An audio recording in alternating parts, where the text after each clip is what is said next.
House Oversight Committee Chairman James Comer has been investigating the Biden family business dealings for more than 2 years. The probe launched the impeachment inquiry of Biden back in September of last year, and it is now entering its final phases. The House Oversight Committee wants Biden to testify, but he is refusing. Back in March, Comer sent this letter to Biden. Quote, "The committee has accounted for over $24 million that has flowed from foreign sources to you, your family, and their business associates. The committee has identified no legitimate services to merit such lucrative payments. You have repeatedly denied playing any role in your family's business activities, but the committee has amassed evidence, including bank records and witness testimony, that wholly contradicts your position on these matters.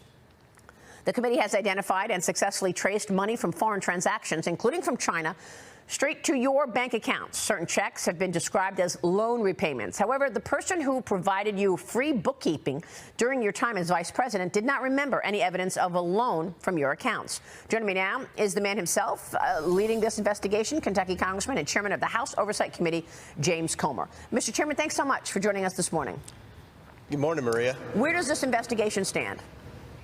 Well, hopefully we're in the final stages. This morning, I issued a subpoena for targeted financial information from a certain financial institution related to Jim Biden, Sarah Biden, and Hunter Biden. This is a result of many of the documents that Devin Archer turned over. Remember, we subpoenaed and he turned over 3.7 million documents that never before been seen by any of the IRS investigators, the Securities and Exchange investigators, or any of the different groups that have been investigating the Bidens for years and years and years. And we've been able to connect some dots, we believe, that will finally answer pretty much every question we've had about the source of these shady transactions that went into the Biden family members and what role exactly Joe Biden played in that role in his family's shady business dealings. So you've sent out the subpoena this morning to a major bank? Yes, that is correct. And what specifically do you want to know from this bank in terms of these documents that you're looking for to connect those dots? We believe we found new accounts, and remember, the number of bank accounts that we've discovered over the past year and a half since I've had subpoena power, since the Republicans flipped the House, is unbelievable. I mean, I don't think you would find very many people that have billion-dollar net worth that have as many different bank accounts as this Biden family had. Many of these were shell companies, as you and I have discussed, Maria, companies that sole purpose was to launder the money that the Bidens were receiving from China, from Romania, from Russia, and never one time through the course of this entire investigation, even during the depositions with Hunter Biden and the transcribed interview with Jim Biden, were they able to answer exactly what the family did to receive this money. So we believe we found some more accounts that will answer some more questions, and hopefully we can prepare to close this investigation and present our findings to the American people. How many bank accounts are associated with Joe Biden? With Joe Biden, well, that's been a harder nut to crack there. We found some accounts, we found some different expenses and things like that coincided with some of the Hunter Biden LLCs and shell companies and things like that. But at the end of the day, the Biden family were the ones that were taking the initial wires and laundering them through. We found 2 specific checks that went from the Biden family influence peddling to Joe Biden personally, one for $200,000 and one for $40,000. So we've identified $250,000 in direct payments that Joe Biden received from his family's shady influence peddling schemes. As far as the son and the brother and the daughter-in-law and sister-in-law and all that, you're talking about dozens of accounts, dozens of LLCs, and no answer yet as to what they did to receive this money. I mean, it's just, I think, Maria, the biggest public corruption scandal in our lifetimes, and the fact that so many in the mainstream media don't want to write about this. And remember, Tony Bobulinski testified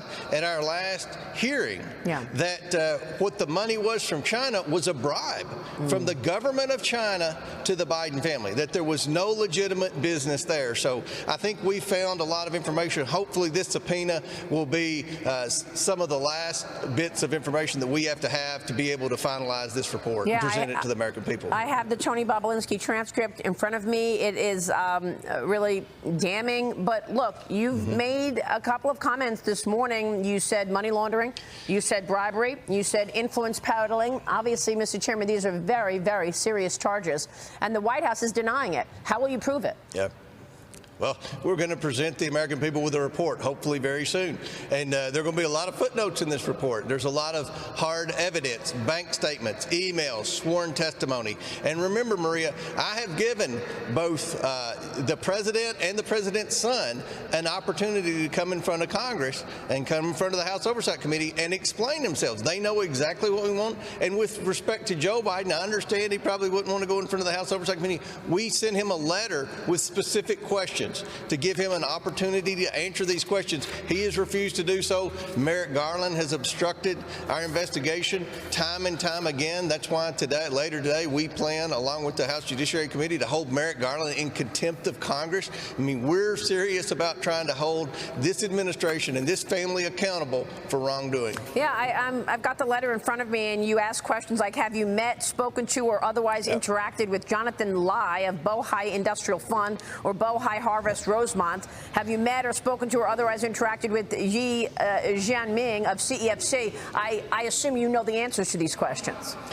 We know the answer because we've had interviews and depositions with many witnesses. So when you have witness testimony, when you have emails, when you have photographs that were found on the laptop, the evidence is overwhelming that Joe Biden was involved. And as 3 different Biden associates have testified, Joe Biden was a central figure in the Biden family influence peddling scheme. He knew full well what his family was doing, and some have even suggested that he was the closer, that he would go in when either Jim Biden or Hunter Biden had made their pitch as to why they needed to invest in the Biden brand, that Joe Biden would then appear, shake hands, have a conversation, have dinner, just so the people that were paying the Bidens would know Joe knew exactly what was going on. If you were paying the Biden family for the Biden brand, you were buying Joe Biden, and Joe Biden wanted to make sure all the shady people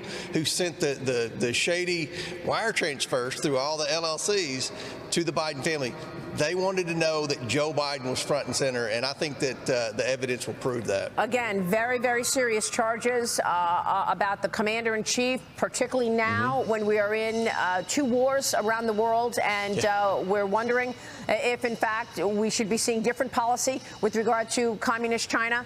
Have you heard back from the White House on any of this? Have you heard back from this? This letter was dated March 28, 2024. Have you heard back in any answer for any of this? No. We have not heard back from anything. In fact, the information that we've requested from the Department of Justice, from the National Archives, complete obstruction. Mr. Chairman, I want to ask you about the other investigation that is underway. You're investigating the White House's so-called push to boost voter registration. Earlier this week, Attorney General Merrick Garland said that his election threats task force has accelerated its work. And we know that Merrick Garland said that he vows to fight voter ID. Specifically, what are you investigating with regard to voters and this upcoming election? Well, one of the things we're doing is we're trying to follow the money, much like we've done in the Biden family investigation.